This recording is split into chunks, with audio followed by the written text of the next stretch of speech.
قرآن اصول بتانے کی کتاب ہے. ان کے نام بتائے ہیں جو گزرے ہوئے لوگ ہیں، ان کے نام نہیں بتائے جو آنے والے لوگ ہیں. اکثر شیعہ سنی میں جھگڑا چلتا ہے، مخصوصاً ایام فاطمیہ میں. کہتے ہیں ہم آپ شیعوں کے ساتھ ہیں، ہم بھی دشمنان اہل بیت کو نہیں مانتے، ہم بھی دشمنان حسین کو نہیں مانتے، لیکن آپ لوگوں کے ساتھ ہمارا ایک ہی مسئلہ ہے. ہم نے کہا کیا مسئلہ ہے؟ کہ آپ شیعہ لعنت بہت بھیجتے ہیں. لعنت آپ لوگ نکال دو تو ہم میں اور آپ میں کوئی فرق نہیں رہ جاتا. تو میں نے کہا لعنت سے اتنی آپ لوگوں کو الرجی کیوں ہے؟ ہاں ایک مومن کہتا ہے مولانا گالی بھیجنا بری بات ہے. تو آپ نے کہا ٹھیک ہے گالی بری بات ہے، لیکن ایک مرتبہ بولے نہیں لعنت بھیجنا بری بات ہے. تو سوال یہ ہوگا کہ برائی اور اچھائی کا تعین کون کرے گا؟ ایک آدمی بولتے ہیں مولانا سگریٹ پینا بری بات ہے. بھائی سگریٹ پینا اچھی بات ہے یا بری بات ہے، اس کا تعین کون کرے گا؟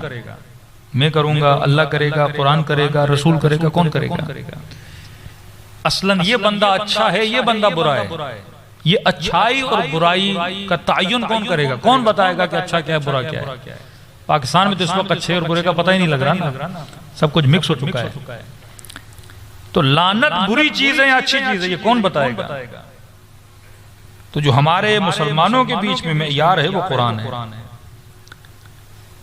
میں نے کہا اگر لعنت بھیجنا یہ فعل لعنت اگر برا ہوتا تو خدا سے کبھی برا کام صادر نہیں ہوتا. وجود خدا صادر کنندے برا کام نہیں ہے. اللہ ہمیشہ وہی کام کرتا ہے جو اچھا ہے، برا کام نہیں کرتا. تو کہیں کہیں پہ خدا نے انسانوں کو گدھے کی مثال بھی دی ہے، تو یہ برا کام ہے. میں نے نہیں کہ خدا اگر کسی کو گدھا بول رہا ہے تو وہ خدا بول رہا ہے، اور خدا جو بولتا ہے وہ حقیقت ہوتی ہے. یقیناً اس کے کام گدھے والے ہیں، تبھی خدا کیا بول رہا ہے جناب گدھا. تو میں نے کہا اگر لعنت بری چیز ہوتی تو برا کام خدا نہیں کرتا، اور اگر خدا کوئی کام کر رہا ہے وہ کام اچھا ہے. تو پورے قرآن میں 40 مرتبہ سے زیادہ خدا نے لعنتیں بھیجی ہیں. تو ایک فعل جو بار بار ذات اقدس الہی سے صادر ہو رہا ہے وہ برا تو نہیں ہو سکتا. جب خدا لعنت بھیجے عیب نہیں، تو شیعہ لعنت بھیجے تو عیب نہیں ہونا چاہیے. تو اتنا تو ثابت ہوا کہ فعل لعنت برا فعل نہیں ہے، کہ فعل الہی اللہ لعنت بھیجتا ہے. اب سوال یہ پیدا ہوتا ہے بھئی لعنت تو اچھی چیز ہے، بھیجنا کوئی بری بات نہیں ہے، لیکن سوال یہ ہے کہ کس پہ بھیجی جائے، کس پہ نہ بھیجی جائے. اب یہ بھی وہی بتائے گا جس پروردگار عالم نے قرآن میں لعنت بھیجی ہے. اللہ ہی بتائے گا کہ لعنت کس پہ بھیجنا جائز ہے، کیونکہ قرآن اصول بناتا ہے. ہمارا مسئلہ یہ ہے کہ ہم مفتیوں اور مولویوں کے چکر میں پڑ گئے کہ میرا مفتی فلاں پہ لعنت بھیجتا ہے، میرا مولوی فلاں پہ لعنت بھیجتا ہے. بھئی یہاں پہ میں نہیں چلے گا، یہاں پہ اللہ کا اصول چلے گا. اللہ اگر اصول بناتا ہے اس اصول کے دائرے میں اور اصول دائرے لعنت میں جو کوئی بھی آتا ہے اس پہ اللہ کی لعنت آ جاتی ہے. اب میری مرضی مجھے کوئی پسند ہے میں اس پہ لعنت نہیں بھیج رہا، لیکن اللہ کے بنائے ہوئے اصول کے مطابق اس کے اوپر لعنت آ رہی ہے، تو میرے روکنے سے بھی وہ لعنت رکنے والی نہیں ہے.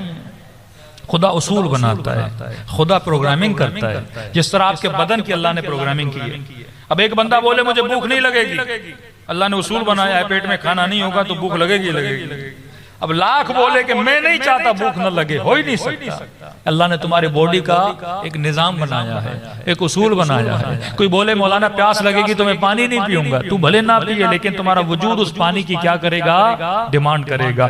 کس نے آپ کے بدن کو بتایا کہ آپ کے ذہن کے اندر سگنل بھیجے کبھی بھوک لگی ہے، ابھی پیاس لگی ہے؟ ابھی سردی لگ رہی ہے، ابھی گرمی لگ رہی ہے، یہ بدن کو کون بتا رہا ہے؟ بدن تو بولتا بھی نہیں ہے، لیکن یہ احساس آپ کو کیسے ہو جاتا ہے کہ ابھی بھوک لگ رہی ہے، ابھی پیاس لگ رہی ہے، ابھی اس چیز کی ڈیمانڈ ہے؟ یہ وہ پروگرامنگ ہے جو خدا نے انسان کے بدن کے اندر کی ہوئی ہے، اور آٹومیٹیکلی یہ پروگرامنگ وہی کرتی ہے جو خدا نے اسے بتایا ہوا ہے۔ بھائی ایسا بالکل نہیں ہے کہ خدا ہر لمحہ بادل کو بول رہا ہے اب یہاں سے اٹھنا اور کراچی کی سرزمین پہ بارش برسانا۔ خدا بادل کو زمین کو بول رہا ہے اے دانے اب زمین سے نکل جانا، اب ایک دانے سے 100 دانے بنا دینا۔ خدا نے ایک پروگرامنگ بنا دی ہے، اور اس پروگرامنگ کے تحت فیض الہی پوری کائنات میں کیا ہو رہا ہے؟ چل رہا ہے۔ اللہ نے سورج بنایا ہے، سورج کی گرمی آتی ہے، وہ گرمی سمندر پہ پڑتی ہے، وہ باپ بن کے پانی اوپر جاتا ہے، اور ایک قدرت نظام کے تحت فلٹریزیشن ہوتی ہے، اور اس فلٹر ہونے کے بعد میٹھا پانی پھر زمین پہ آ جاتا ہے۔ اللہ نے زمین بنائی ہے، مٹی کے اندر منرلز رکھے ہیں، اب یہ سوئل کے اندر جو منرلز ہیں اس میں آپ دانہ ڈالتے ہو، میٹھا پانی دیتے ہو، اور وہ پروگرامنگ جو خدا نے کی ہے اس کے تحت جب دانہ چلتا جاتا ہے وہ ایک دانہ 100 دانوں میں بدل جاتا ہے۔ اب ایک بندہ مثلا کسی نمکین زمین پر کسی کھارے پانی میں فصل کرنا چاہے،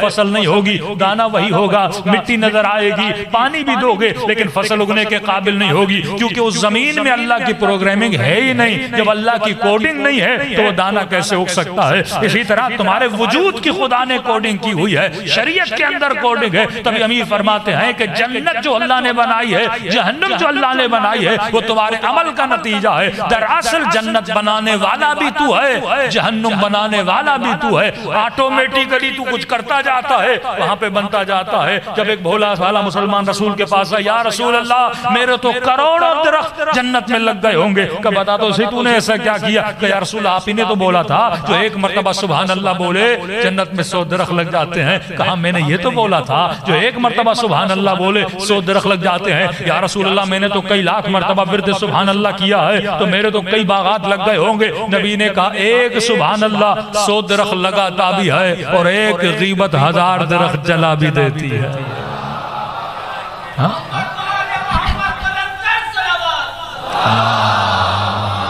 صلی اللہ